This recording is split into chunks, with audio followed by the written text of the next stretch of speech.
consider this. So somebody else started with maybe not even consciously, started with an emotional grid of well-being. And their grid filled in until they had a lot of prosperity that was evident to them and to anyone who's witnessing them. So now you wake up and you've been conjuring, you've been meditating, you've been flowing, you've been wanting to feel good. So you are a vibrational match to them. You are a vibrational match to their grid, because your grids are intertwining and interlacing. So you don't even know them, but you're a vibrational match to them. So law of attraction brings you together with their experience, their more noticeable grid. You see what they do and you hear what they say and you notice how they be. And as you observe it, now your grid is filled in more specifically too. Your grid attracted them. And depending upon how practiced your grid of well-being was, then you're not distracted with yeah buts. Because some people, it comes to them, they see it for a moment, that bright shiny car or whatever it is. They see it for a moment, they feel it for a moment, and then they begin the comparison of what's manifested in their experience versus what's manifested in someone else's experience, never realizing that the rendezvous that happened was a manifestational point, that it was the universe showing them that they're getting closer to the manifestation that they want. And even though it's not in their garage yet, it's on the way to them because they are in vibrational sync with it. You see what we're getting at? You are so intertwined. All of these lovely people that are intertwining with you. Creation is not even close to what most humans think it is. It's all about doing something about your vibrational point of attraction and then allowing the universal forces to fill in the details. And once you get the hang of this and you start enjoying and complimenting and appreciating the details as they come, then every detail of appreciation that you acknowledge adds to your grid and makes it more firm. So your grid just begins to fill in and fill in and fill in and fill in until it's not just an emotional feeling place for you. It's not some nebulous vortex that some crazy non-physical being is pointing to on the floor. It's the reality that you're living. It's the reality that everyone can see. Everyone can see the clarity of your being, the fun of your being, the prosperity of your being. It becomes evidence to everyone to see. But you gotta not care about doing it so that they will see it or it will trip you up on your way to it. Because most of them aren't going to be able to see it until it's really, really vividly clear. Most people will not see your new car until you're driving it, you see. Most people won't see it until you have manifested it. So if you have to wait around for them to manifest it before you see it, then you are taking way longer than you are wanting or needing to take. Is this making sense to you? But if you're working on your emotional grid and the reward for you is the way that it feels and the manifestation is irrelevant because the manifestation is just going to make you feel good when it comes and you already feel good, now you've taken all of the negative, now you've taken all of the lack, now you've taken all of the absence of everything you want out of the equation. And now you are in sync with your vibrational grid, which is the presence of everything that you want. And when you're in sync with the presence of everything you want must fill in vivid detail. And that's what you came for. You came for the exploration. You came for the new ideas to form within you. Not one of you doubted for a minute that you could be or do or have anything when you made the decision to come. Because your vantage point was this magnificent time-space reality that is burgeoning with constant evolution, and you wanted in on it. And you wanted your point of view to be part of the process of it, you see. And your point of view is part of the process of it. And your joy happens when you consciously recognize the part you've played and get in on the expansion of it consciously. You are creating magnificently, and we are all the beneficiaries of it. We're here visiting with you because it's time you come to the party you planned. It is. It's time you come to the party you planned. It's time that you revel in the fun, and it's time that you rendezvous with the others that have come to the party that they have planned. And what a party it is when you all come bringing your pieces to the party, you see. What's going to happen at my party? I'm going to have fun. In what way? I don't know and I don't care. Who's going to be there? Irrelevant. Where are you going to hold it? I don't have any idea. How do you know it's going to be fun? Because I've created a vibrational grid and I know fun. I know fun. Because I went to that party and took a little piece of it and I focus on that. And I went to that party and I took a little piece of it and I focus on that.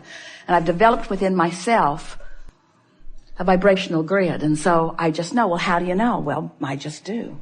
Well, how do you know? Well, because I felt that way before and stuff happened. We understand your dilemma, all of you. How can I feel about something that I haven't experienced before?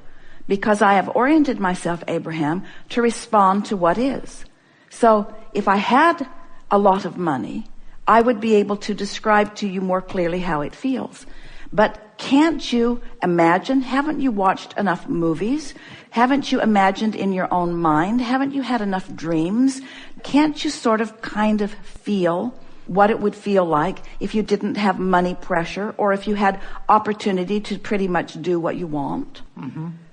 What was the last thing that you saw that really rang your bells, that you would have liked to have purchased if you had been in the financial situation? What was the last thing you saw that made you feel excitement when you saw it? Some say, Abraham, how silly is that? It's not silly to engender an emotion about something. So in this case, hard to find the feeling until you focus on it a little more specifically. We ask you a very specific question which led you in a very specific direction. We said, what was the last thing that when you thought about, you felt excitement about it? Because there are a lot of things when you think about money that it doesn't bring a feeling of excitement. It brings a feeling of responsibility, or a feeling of bondage, or a feeling of absence of what you want.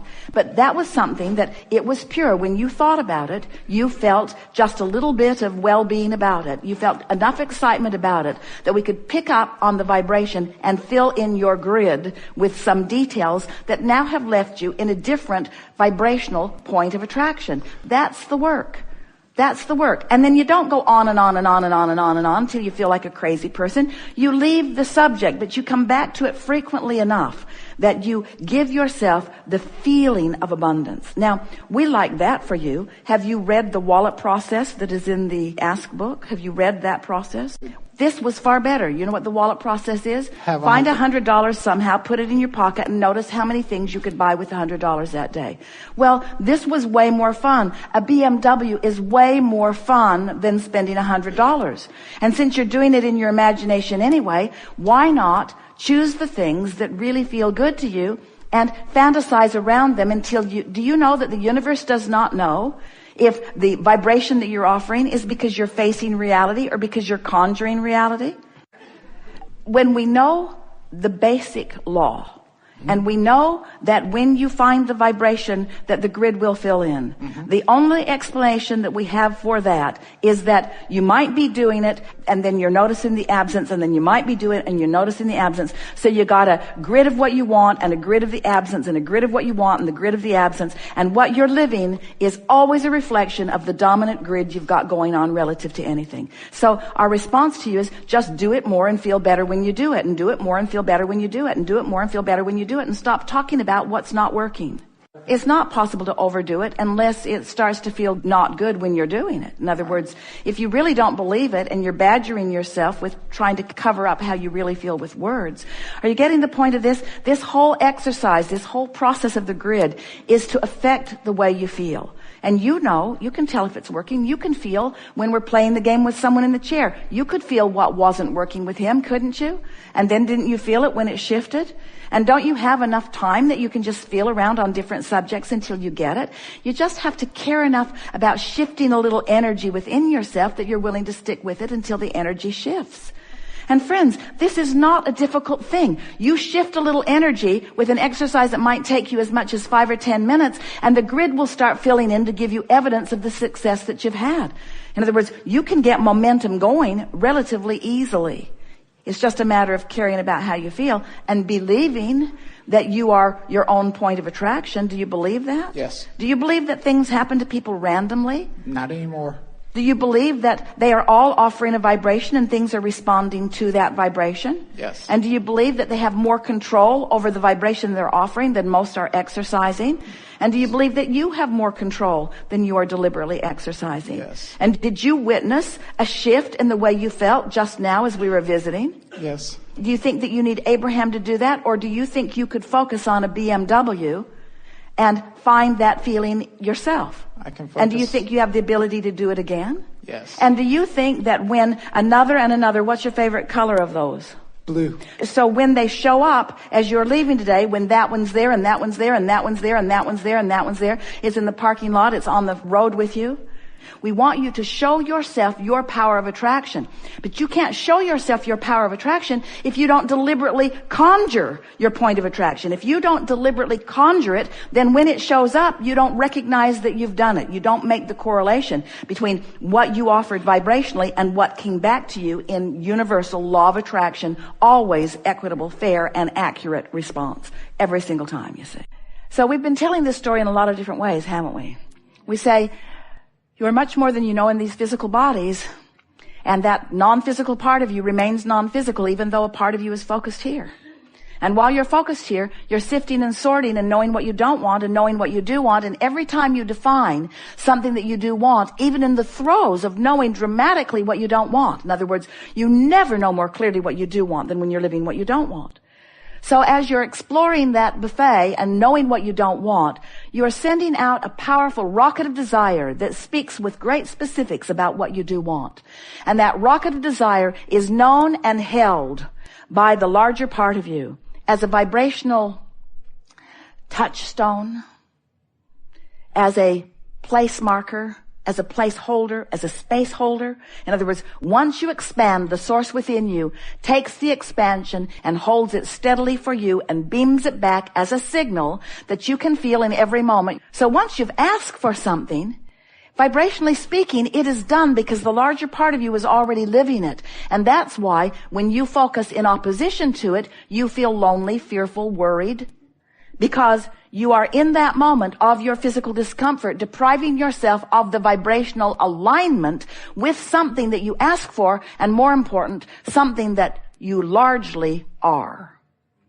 So when you start saying, oh, these bumps along the road that I'm feeling matter, when I feel negative emotion, it matters, it's an indication to me that I could focus myself into alignment if I cared about alignment. Do you? Do you care about alignment? Do you care about your clarity? Do you care about this moment in time being all that it can be? There have been many teachers that have been talking about being present in the moment. It was the thing that Jerry was most excited about as he was reading the Seth material. Two things. You create your own reality. He said, huh? How can that be? I create my own reality I want to know more about. So we spent many, many years talking about that. Your point of power is in the present, Seth said. Jerry wanted to know about that. What does that mean? And what it means is, here you are, right here and now, with the ability to focus. And when you do, one of two things is happening, and not much gray area in between, really. In your focus, you're focusing in a way that includes the whole of you, or you're focusing in a way that excludes.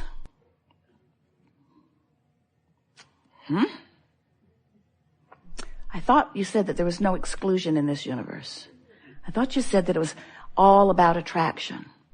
Well, it's all about choosing a frequency that will bring something to you. In other words, if you are including who you are, then you are leaving out who you aren't. And if you are including who you aren't, then you're leaving out who you are. In other words, you get to be the vibrational chooser of what you set as your vibrational tone, which then law of attraction responds to, which equals the life experience of this moment in time. You got that, didn't you? It's really fun talking with you, because we can feel that even though we are out here in a new leading edge place, that there's enough that you're hearing that is familiar to you, that even though we're reaching into these new places, you're coming right along easily, because you're tuned into who you are. And when you're tuned into who you are, all of this makes perfect logical sense, doesn't it? You know that you are the creator of your own reality. You know that you are. You know that you are. Do you believe that you are a good focuser? Do you want to be a good focuser? So which of those thoughts was a better thought for you to focus on? I am, or I would like to be. Now, if you already are, and you know it, then I am is the better thought for you. It's specific enough. Say that in a different way. It's specific, but you are aligned enough to keep up with it. But if it was more specific than you're ready for,